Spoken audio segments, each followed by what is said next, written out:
What's going on, everybody? Nick Gaschler back with another video, and today we're going to be taking a look at another offensive lineman. We've done Charles Cross, we've done Akeem Ekwonu, we've done Tyler Smith, and now we're going to do Trevor Penning. Trevor Penning is an interesting player because he's getting a lot of top 15 hype, and he can potentially play tackle at the next level, but I honestly like him in the 20s more at guard. I think he's got a lot of stuff to clean up. I think the surface level strengths are not as strong as a lot of people make them out to be, and here's a couple reasons why. This first play, I didn't realize how bad Trevor Penning was at blocking in space until I actually turned on some of this tape and started to write things down to show you guys. And this is a big one. He's going to be your left tackle here, number 70. And the interesting thing about this one here is the start of the play is great. He gets up out of his stance and the burst is there, right? He's in space. He looks primed to go make a big block. But you got to go pick up a blocker. You can't hit somebody and not engage. Because this linebacker that comes down, or this Sam linebacker that comes down, is able to hop off that block because Penning doesn't grab and continue to push. He could block both of these guys if he gets his angles right and hits them this way. Instead, he comes a little too shallow, allows this linebacker to come off and make a tackle for loss. I don't love that from Penning. Again, the get off and the burst is super good. Be able to pull outside, right? He's going to be able to pull outside on this outside zone play and get out there. But ultimately, if you don't make the block, I don't really care about how well you got off the football. And that it's a hard play it's hard to look at and see and love. He does it a lot in space where he just doesn't get his feet and he just kind of loses track of the block or where he's going, and he ends up missing a block, and this is just the first example of that. And second play is another example of that, him being able to struggle, or his problem of struggling in space to try and pick up blockers. We're just going to see a zone right here. So we're going to see three-man front with a linebacker pulled down. You're going to have these two guys 2 for 2 here. So we're going to tag, which is tackle and guard double team right here, up to this linebacker. This is going to be a Cali call, so a center and left guard. He's going to Cali this guy, usually up to this backer. So they might be going here. And then Penning is responsible for the B gap, right, to keep any backside people from coming in to make a play here. And Penning, he takes good steps to get into the position, but then he totally whiffs on where that linebacker's going, and he's also able to come backdoor this play and come in and make a stop there. It's tough because we also have a tight end here who's responsible for this backside edge rusher. He whiffs the block there, which allows the edge rusher to get in on the play. But just looking at what Penning does, good start. He gets upfield. He sees where the linebacker is going, but he isn't able to adjust his feet accordingly and quick enough to get to his linebacker and get hands on. That's oftentimes where we find and encounter problems with Penning and how he blocks. I'd like him to be right here, being able to take a step with his left foot up and then meet him right here in this hole, so the the running back, can at least get a run going, rather than getting stopped pretty early by that linebacker. And what a lot of people love about Penning is his ability to be nasty and play nasty, and I like that to a certain extent. He does have a good he has good physicality, and this play is a good example of it right there. We're going to see the left tackle right here come off the ball well. He kind of gets beat by 55. 55 gets hands on him first, but he's able to at least recover, get his hands underneath 55's pads and turn them, and then stay engaged throughout the rep. He doesn't lose this rep. 55 is into his chest a little bit, which hurts him. That's something that Penning needs to improve on, and is not letting defenders into his chest so easily, and that serves for both run and pass. But this play in specific, but he's able to continue to push, and even though he's in terrible position here, his arms are bent, he's leaned back, bad position, but he's able to recover. And then once that running back gets past, I don't need, here's the thing, if you can make a block like this, it's sloppy, it doesn't look good, but it gets the job done, right? Does 55 tackle the running back? He does not. He ends up on the ground because Penning's able to finish him with that pancake, and that's got good nastiness. He stays on him for a couple seconds. It's a good play right there from Penning, and I like that. Even though he may not be the most toolsy guy in the world, he's still going to be able to get the job done. And later on in the game, we're going to see a lot of pass protection reps, and this is a good one. I think Penning, one of his strengths is his kick step. And this is why I potentially think he may be better at tackle rather than guard, like some suggest, is he's quick off the ball with his kick step. He has good burst to him, and he gets up the field well, right? He is setting both vertically as well as laterally. We're going to see that. So he comes up field. So he's coming upfield here, but he also takes his first step outside to put as much distance between the quarterback and the edge rusher as he can. Now, he's right there, and he's able to punch. Again, he's giving up his chest because his arms go outside, which I don't love, but he's able to slow him down here. And when number 9 tries to do a spin move, I'd like to see, again, he doesn't bring his feet, right? It's just a very messy type of block style. But again, it works. Like, number 9 doesn't get to the quarterback, and he effectively is pass blocking. And it's a good kick step as well. I just need to see better foot and better technique as a whole from Penning. In that sense, he's very raw as a protector of run and pass. Another pass protection rep here, and breaking down some of the positives that I see, is the first one. He comes right off the ball and he's square to the line of scrimmage. His hips are square. He doesn't set too far this way, or he doesn't set too far inside. He sets to this number 50, I think number 56 maybe, but I'm not sure on the number. This edge rusher, he's able to set to this edge rusher and stay patient, right? He doesn't anticipate. He doesn't go outside. He doesn't go inside. That's number 56, by the way. He doesn't go outside or inside. He sits there and waits for him to make a move. And when he does, again, you need to bring your feet, because when he doesn't, he lets this 56 guy get into his chest and is able to push him back. I don't love to see that, right? We see his back, the 70 kind of gets pushed back a little bit, right? And right here you see a little crease in the 70. I don't like to see that. I need him to be more, I need him to punch and then sit down into a stance and be able to hold leverage on number 56 pretty well. We see other tackles do it. Right here, I need you to bring your feet, get in front of him, and punch. Sit down, right?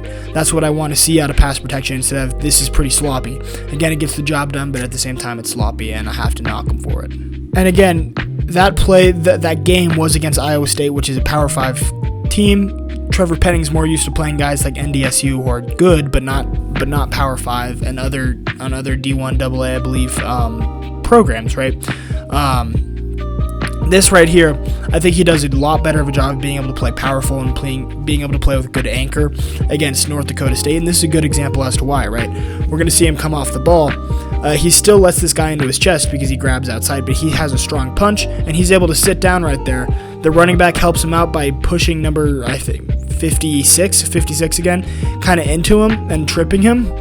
But Penning's also able to take advantage of that, right? He comes down and finishes on him. Make sure he doesn't get to the court.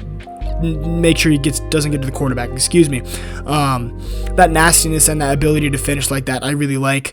That's going to make him some money on the next level. And again, right here, good punch, and he's able to sit down a little bit and finish the play. That's perfect. That's good pass protection. If you can learn to do that against NFL guys, we'll take it, right? And this play is a solid job of Penning being able to use his kick step and quickness to get upfield. This guy's rushing out of a very wide 9, which means Penning is going to have to bust his ass to get out there to cover him before he gets to number 12. And he does a very good job of that. Right off the snap, we see him get upfield and get wide to be able to meet him right here. And then when he gets in good position, he's able to finish him. Good finish. You can't do that, man. You can't grab him. You can't choke him down to the ground, right? That's pretty illegal in my opinion. He's definitely going to need to clean up the hand placement a little bit and the holding a little bit, but it's a good job of being able to, he knows where he has to go. He has eyes on this 9 tech the entire time, and he's able to get upfield and be able to set really quickly to get to him. And at 320 pounds, that's a little bit hard to do, especially for a tackle like that. That's good. That's a good play right there, despite the bad hand placement. But again, we continue this trend of seeing plays where Penning does really well at one thing, but then he struggles on the other thing. Just makes you question his consistency, and I just don't know, man. And I talked about earlier in space how Penning isn't able to work his feet. It's a pretty frequent issue for him, and this is a great example right here. First off, I think his base is too wide. Looking at it, where most of these other linemen, this guy's really got a perfect stance. Shoulder width, feet apart, feet are shoulder width here. Penning, he has a foot right here and then a foot like right here. Super wide base, and I think that takes away a lot from his power, and his high pad level also takes away from his power. But namely, this really bad base that he's starting with. I don't love. And he's able to come off. This guy's going inside. And it's pretty quick to recognize that. He doesn't do that, though. He kind of just sits there and is able to block him. You need to move and work your feet inside. We're taking our one step with this one, our strike step with here. You should be able to get into the chest plate and then be able to move your feet accordingly. Instead, he lets this play happen because he gives up the inside way too easily. Not a good play to watch from Penning. You'd like to see that foot quickness and ability to recognize that stunt to get a little bit better. And as a whole, that's why I'm saying he's raw. He's got the power, he's got the size, he's got the strength and physicality, as well as the athleticism. He just doesn't have the technique yet, and that's what's kind of pulling him down, in my opinion. This final play right here is a really good example of Trevor Penning as a whole, right? He does something really good, and then at the end of the play, he just leaves more to be desired, right? He comes off the ball really well here, and is able to set and sink his hips when number 54 gets his hands inside. We're going to see Penning sink and be able to hold him back while he tries to bull rush.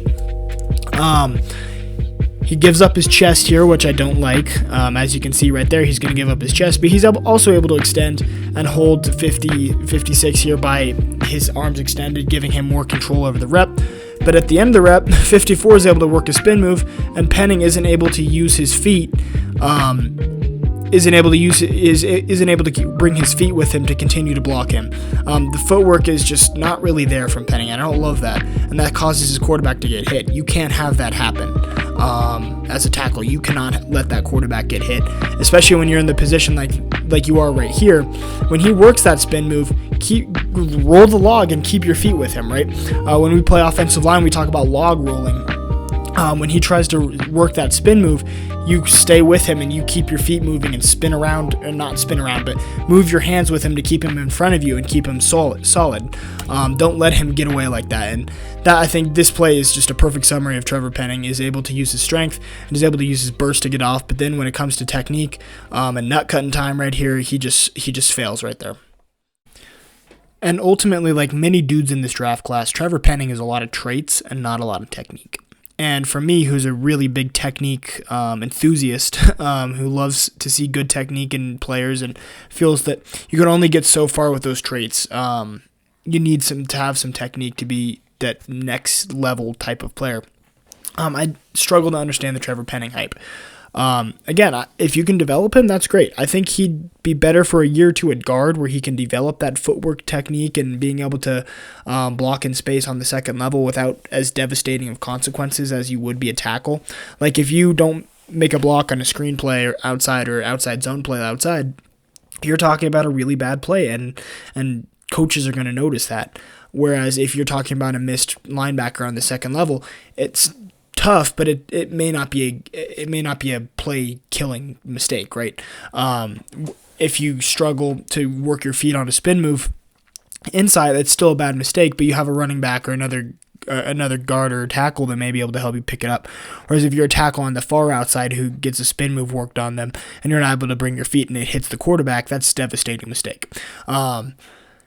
I like his nastiness, I like his strength and his athleticism. I think he's got good burst. I just need to see better technique from him as a whole. And going through my list of like good offensive lineman technique, I really can't come up with something that Trevor Penning does really well. And that's where he's ultimately going to fall and he's going to need to improve. But that is what that is. If you take him in the top 15, I hope you know what you have to do to make him better. And if you take him in the top 20, you should also know, but that's good value. That's better value for him. So if you enjoyed this video, make sure to leave a like and subscribe. I have a report on Trevor Penning out on my Instagram account at GDN_scouting. So make sure to go check that out. But otherwise, thank you guys for watching. I'll see you guys soon. Peace out.